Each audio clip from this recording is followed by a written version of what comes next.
we're going to create a new notebook, which is going to be our sort of test bed for working with, or attempting to work with, federated learning. So here we go. We're going to name this federated learning example. And the goal here is to implement a basic federated learning interface on top of the remote execution logic that we just got done installing. So if you're curious about the remote execution logic, I would encourage you to check out the example. So MPC using virtual worker and socket worker client, socket worker server, because both of those cover kind of the basics of how remote execution works in system. So yeah, first thing we'll do is I'm going to go over to this virtual worker boilerplate. I'm going to grab the virtual worker code, because we are going to do this development using virtual workers, which is nice because they're great for doing local development. Local worker, and then remote is virtual worker.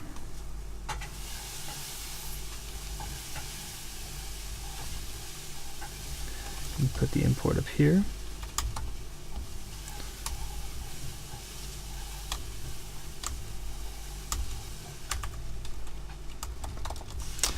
Alright, and we're off. So we've got 2 workers, and what we're going to try to do is, actually let's create a couple remote workers. We'll start with just one.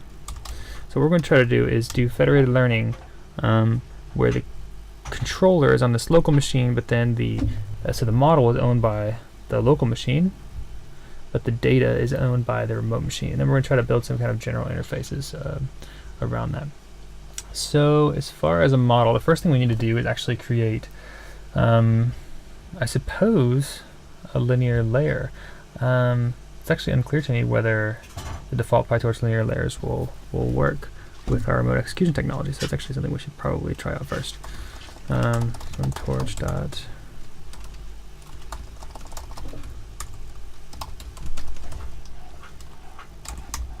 so let's see here. So let's go layer equals in dot linear.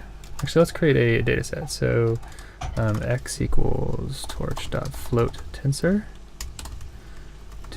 So we're just going to create like a simple XOR data set.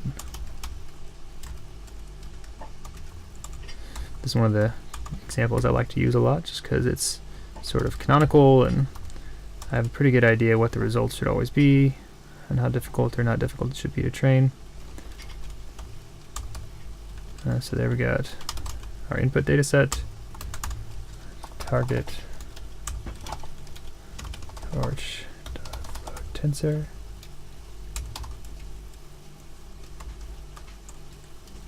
Ooh. 0, 1. Actually, let's not make it XOR. Let's make it just a simple correlation 1. So basically, what this should learn to figure out is to correlate the output just with this left input here. So it can be solved with a simple linear layer, no problemo. So model equals in dot linear, and it's got 2 inputs, 1 output. And let's see, from torch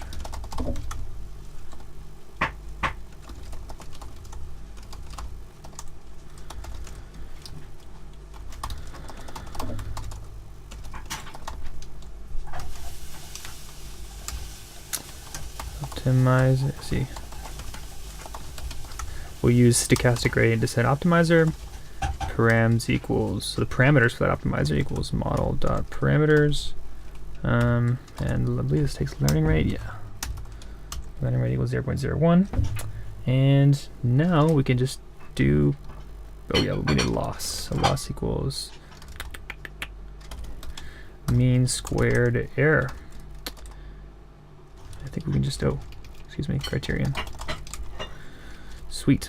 Now we can do a simple iterator. So if we do a prediction, pred equals model data, should get mad because this isn't a variable.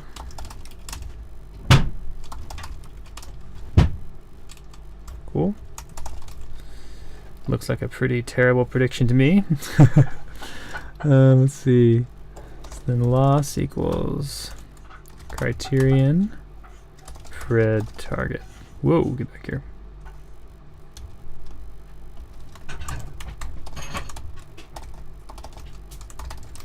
Let me say loss.backward. This is just standard PyTorch boilerplate.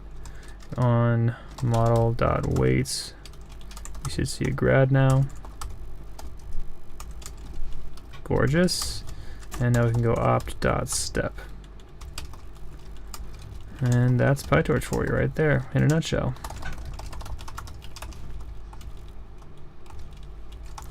And let's go ahead and print loss.data.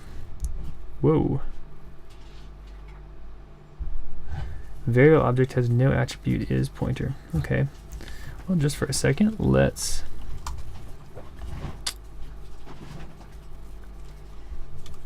unhook this. Oh, we have to do 0 grad. Okay. Let's leave it hooked. Maybe it'll work. Okay, so here's one of the things I was wondering.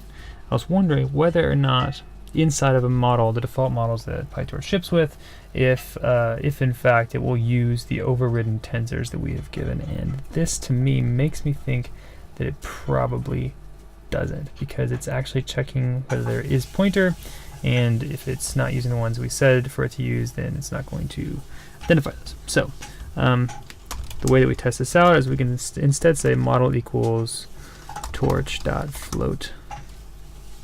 And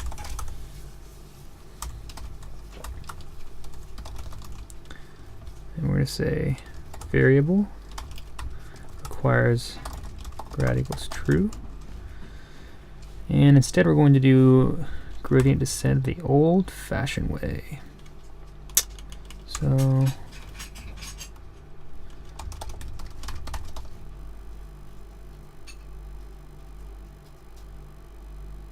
yeah. So let's pop this out just so we can see what's going on. Looks like a terrible prediction to me, once again. Love that. And then what we're going to do is we're going to say loss. Oh, we still use the criterion though. And we can still do loss step backward. Now that is surprising. Let's go ahead and reboot, make sure.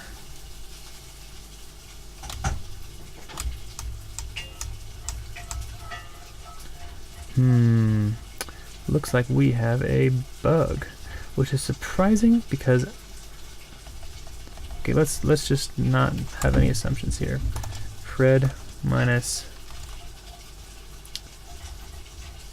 target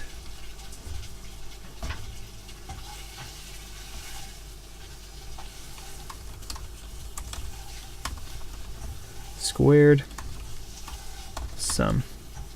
Ah, so it's actually the criterion that we haven't correctly overridden yet. No worries. Let's try putting this back in here. And let's use the old model that we had before. See if it was just the criterion or if it was actually something more involved.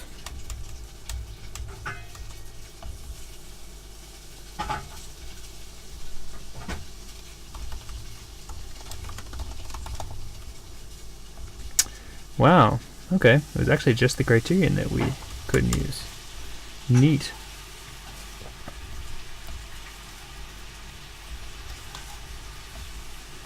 Okay, still learning. Let's pop this up. Gorgeous. So, seems to be learning great. So we had to replace our mean squared, or implement our mean squared error loss by ourselves. There might be a way for us to override that, but I'm going to look into it a little bit later. Okay, so what I'm most excited about is that the default PyTorch model seems to be working great. And actually, let's do something a little bit fancier. Let's say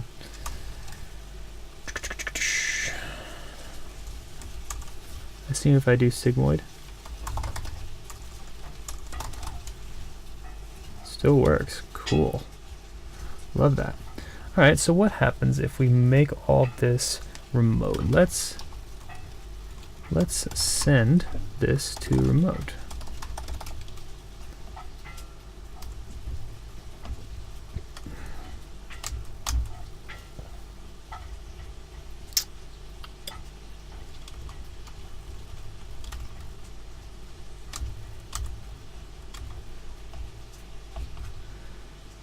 fascinating yet. Okay, so something has multiple owners, which is a little bit surprising. Oh, this could have to do with the fact that the model hasn't actually been sent.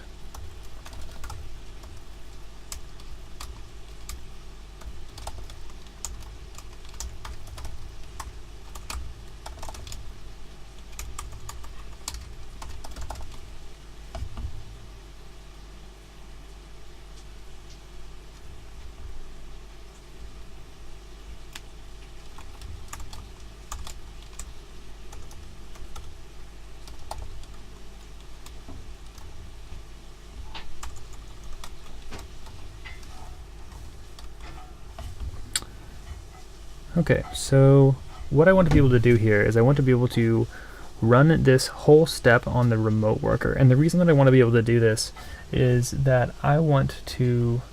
Federated learning is fundamentally about doing forward and back propagation on basically remote data. So what you do is you have data sets on different remote workers, and you send the model there, and then you do forward, back prop, and you compute a gradient, and then you bring that gradient back to the local machine.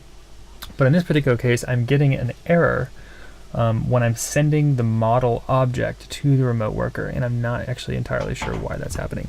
So it looks like it's getting some sort of unexpected param keyword argument volatile, which means that perhaps we weren't quite ready to send parameters across the network.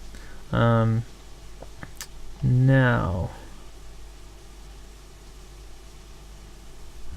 I thought that we had addressed that, but apparently we had not. So let's just see what line.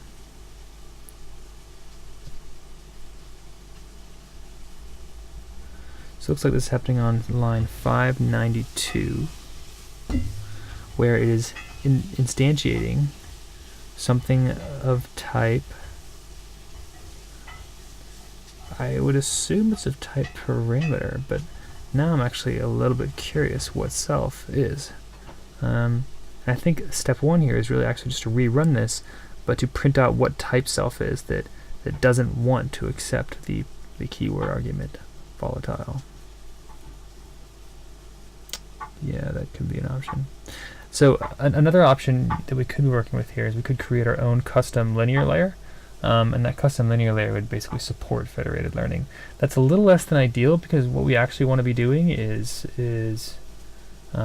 we want to inherit as much of PyTorch's functionality as possible and simply override it for federated learning. And what I suspect has happened here is that this is trying to deserialize it as like a variable or something, when indeed it is not. So, first things first, let's print out what type this is. So 952 inside of hooks.py.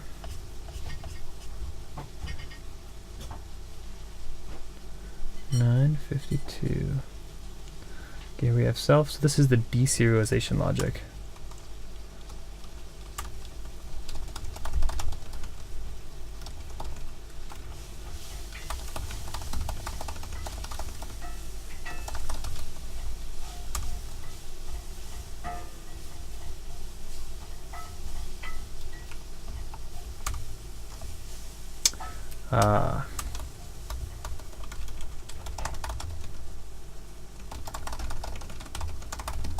Just a little bit extra commenting there so that it's a little easier to see what's going on.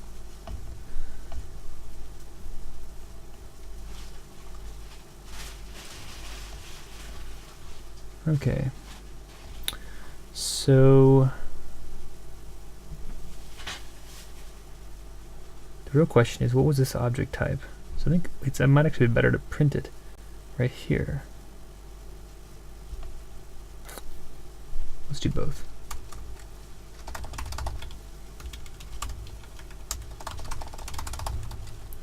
And then up here, which is 719, and this should run first as worker 719. Let's just print the whole message object, just so we can see what is going on here. And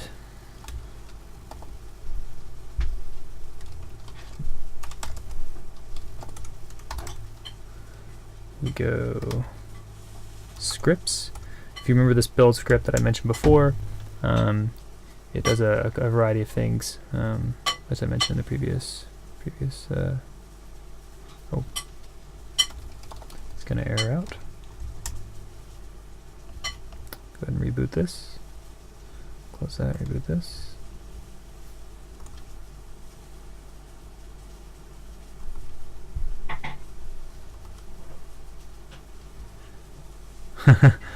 Noisy, but all the tests passed. Let's see here.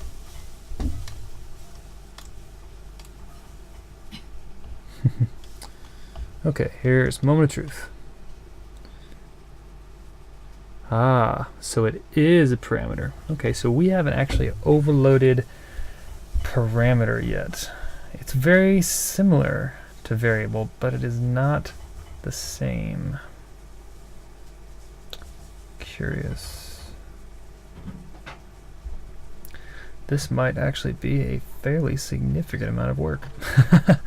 Much more difficult than I expected.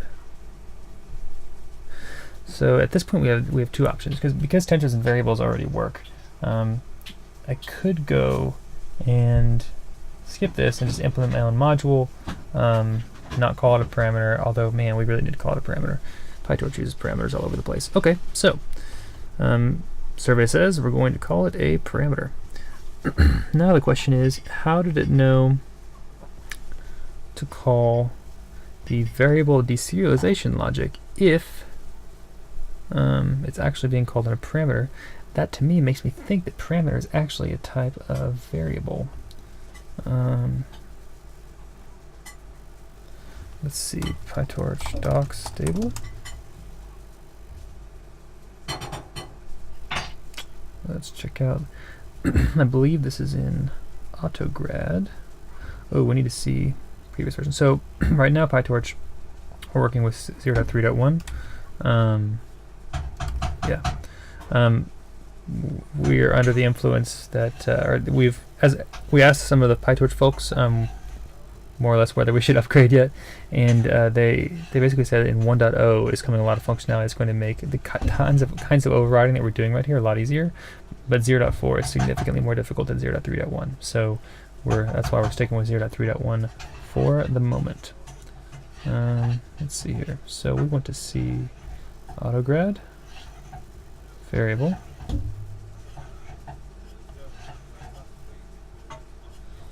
Now I'm not seeing parameter in here anywhere, so let's search parameter. Ah, in indup parameter. Is that? Yeah, in indup parameter. Okay, it's in here. Parameters, perfect. A kind of variables. Parameters are variable subclasses. Aha, that's why. So we have overridden variable, which is why when this thing was calling serialization or deserialization, it was calling the variable version because it has not been re-overridden for a parameter. Now the interesting thing, let's see, what's the difference between parameters and variables?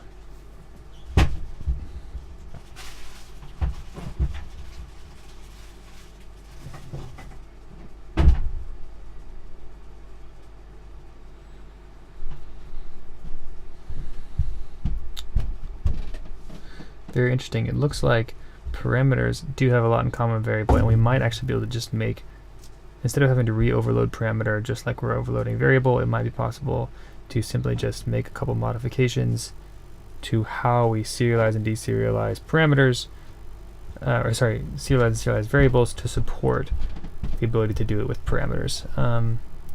Let's see what the constructor is. Data and requires grad. Let's see. What about for variable?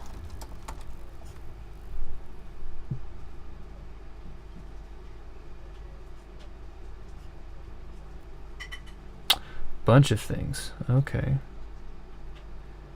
Fascinating. So it's really just a simpler version of a variable.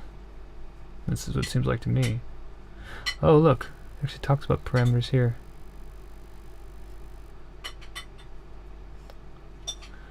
Sounds like we could let's just try skipping volatile,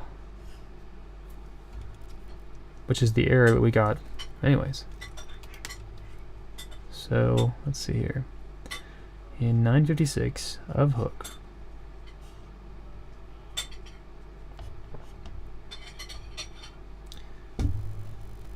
where did we see volatile? 956. Okay. So self is actually a type object. So if is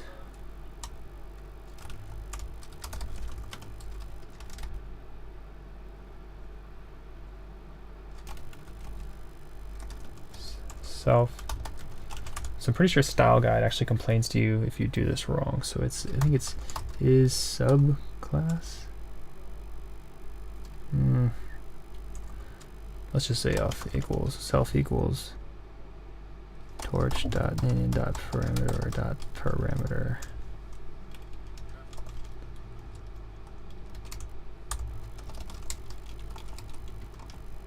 And then in this one, we're going to ignore volatile.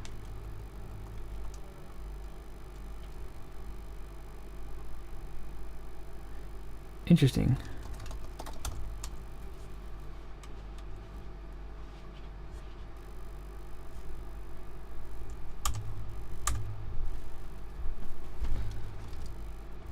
Okay.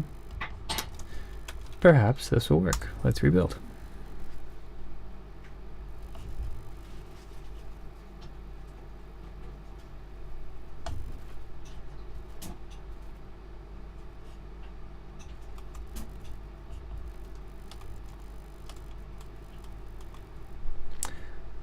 Fascinating.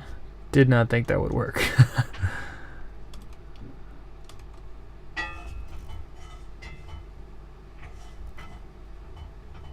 Wow. Okay, that just got so much farther than I expected. Alright, let's go ahead and do a commit.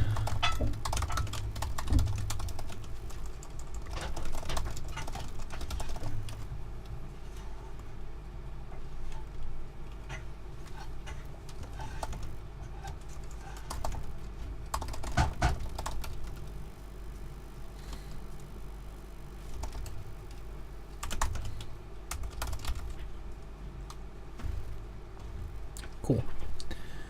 And let's get rid of all these print statements because these are probably going to get kind of annoying.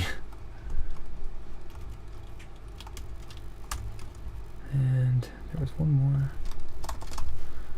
Oh, I believe it was in workers.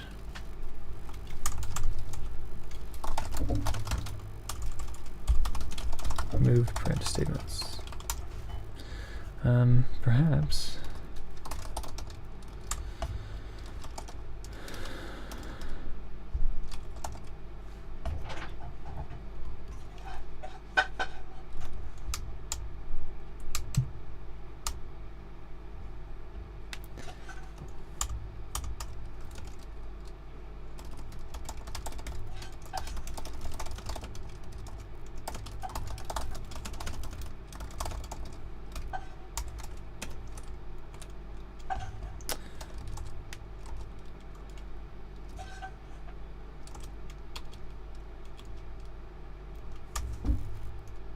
That's not exactly what I meant, but okay. Okay, and now we have another error, and it's during prediction. Let's get rid of sigmoid just in the off chance that's causing it. Okay, it's not. So is pointer is true, but owners is 1. So the fact that is pointer is true is actually a good thing because that means that we are overriding correctly.